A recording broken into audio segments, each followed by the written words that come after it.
ለ2015 የችግኝ ተከላ 6 ቢሊዮን ችግኝ መዘጋጀቱን የግብርና ሚኒስቴር አስታወቀ። የተዘጋጁ ችግኞች ለየአካባቢው ስነ ምህዳር በሚመች መልኩ ለመተከል በዝግጅት ላይ መሆናቸውንም ሚኒስቴር መስሪያ ቤቱ አስታውቋል። ራሄል ለምሰው ባለፉት ተከታታይ ዓመታት አረንጓዴ አሻራ ማሳረፍ በሚችል ፕሮጀክት በቢሊዮኖች የሚቆጠሩ ችግኞችን የመትከል እንቅስቃሴ እየተካሄደ ነው። አፈርም በንፋስም ሆነ በጎርፍ ከመሸርሸር ለመጠበቅና የአየር ጠባይ ሚዛንን ለመቆጣጠር ከፍተኛ ሚና ያላቸውን ዛፎች በየአካባቢው ለመትከል የሚደረገው ጥረት ብዙዎችን አንቀሳቅሷል። ይህንን ታሳቢ በማድረግ የ2015 ዓ.ም የአረንጓዴ አሻራን እቅድ ምን እንደሚመስል አሚኮ የግብርና ሚኒስቴር የስነ ህይወታዊ የአፈርና ውሃ ጥበቃና ምርምር ዴስክ ኃላፊ ጋር ቆይታ አድርገዋል። በ2014 በአረንጓዴ አሻራ በጥሩ ሁኔታ መከወኑንና በዘንድሮ ዓመት ካለፉት ዓመታት ስራዎችን ትምህርት በመውሰድ ለ2015 የተከላ ዝግጅት 6 ቢሊዮን ችግኝ መዘጋጀቱን አቶ ብስራት ጌታቸው ጠቁመው የተዘጋጁ ችግኞችን ለየአካባቢው ስነ ምህዳር በሚመች መልኩ ለመትከል በዝግጅት ላይ መሆናቸውን ተናግረዋል። አረንጓዴ አሻራ እንደ ምዕራፍ ነው የያዝነው። የ4 ዓመት የትግበራ ጊዜን ይዞ አንደኛ ምዕራፍ ብለን ተነሳንና ከ2011 ጀምሮ 2014 ላይ ምዕራፉን አገባደድን።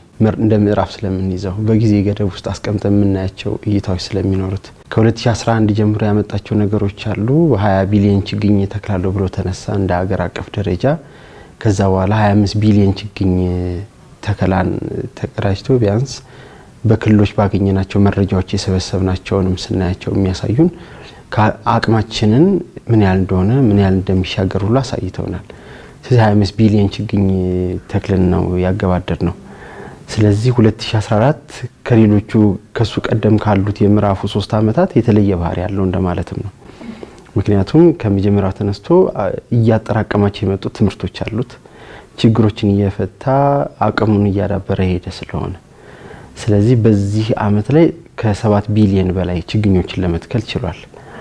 ያ ማለት ከአንደኛው የምዕራፉ ዓመት ጀምሮ ስንነሳ ስናየው በችግኝ ተከላ በቁጥር ደረጃ በጣም እየሸፈነ እየጨመረ የመጣ ስለሆነ ያ በራሱ የሚያሳየን ነገር አለ። አቅም ራሱ ያሳየን ነው የማምረትን አቅም።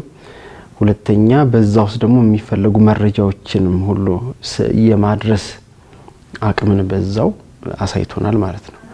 ስለዚህ ይሄን ተምረን የዘጋ ነው ማለት ነው። በዚህ በ2015 ውስጥ በጣም ትኩረት የተደረገባቸው አንዱ ቅድም እንደነገርኩሽ የማህበረሰብ ተፋሰሶቻችንን ታርጌት አድርገን እንገባለን። የልማት አማራጭ አንዱ ይዞ የመጣው ዋንኛው ትልቁም እሱ ነው።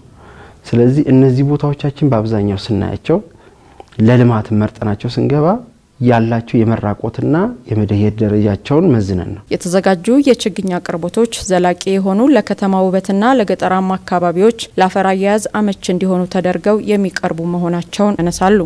የምንተክላቸው ችግኞች የት እንደሚያርፉ ማወቅ አለብን። ስለዚህ እንደ ተከላ ዓላማቸው ለኢንዱስትሪ የሚውሉ ለማገዶ የሚውሉ ለአካባቢ ፋይዳ የሚውሉ ለጥምር ደን እርሻ የሚውሉ ለፍራፍሬ የሚውሉ እንዲሁም ለከተማው ቅድም እንዳልነው አረንጓዴ አሻራ 2 ምዕራፍ ስንል ገጠርና ከተማ ስለ ገጠር ብቻም ሳይሆን ከተማው ላይ ያለው የከተማው ውበትን አስመልክቶ ያሉ ችግኞቻችን እየታረፉ የሚለውን ለመለየትም እየተሞከረ ነው። ከዚህ ሁለት አይነት ስራዎች ይዘን አንደኛው መለየት ከዛ በኋላ ካርታ ተዘጋጅቶላቸው የቱ ጋር በምን ያህል የመሬት ሽፋን መጠን አረፈ ያ ችግኝ የሚለውን ለመለየት ነው ይሰራን ያለ ነው። በእንደዚህ አይነት መልኩ ነው ዝግጅቱ ያለው ማለት ነው። ያ ማለት ግን በቂ ላይሆን ይችላል። ብዙ ሊደራጁ የሚገቡ ነገሮች ሊኖሩት እንደሚገባም ይታመናል። ከዓመታት በፊት የተከወኑ የአረንጓዴ አሻራ ኩነቶች ላይ ብዙ ርብርቦችን በማድረግ ብዙ ችግኞች መተከላቸውን ገልጸው በዚህ ዓመትም ችግኞች እንዲተከሉና የተተከሉ ችግኞች እንክብካቤን እንዲያገኙ ሁሉም ሊተባበር እንደሚገባ መልእክት አስተላልፈዋል። አሁን ባለንበት ጊዜ እያሟሟቅን ያለነው አይደል? ስለዚህ አሁን ባለንበት ደረጃ ላይ በአብዛኛው እንደ ፕሮፌሽኑ እንደ ባለሙያ በዚህ ጊዜ ላይ የምንጠብቀው በአብዛኛው የተከላ ጉድጓዶች ተዘጋጅተው ተናፍሰው አፈሩም ደርጅቶ የሚጠብቅበት ጊዜ ነው። ስለዚህ ያ ማለት አፈር የችግኝ ጉድጓድ ዝግጅት ላይ ደረስን ማለት አሁን ባለንበት ደረጃ የተከላ ቦታዎቻችን ሁሉ አውቀናል እንደማለትም ነው።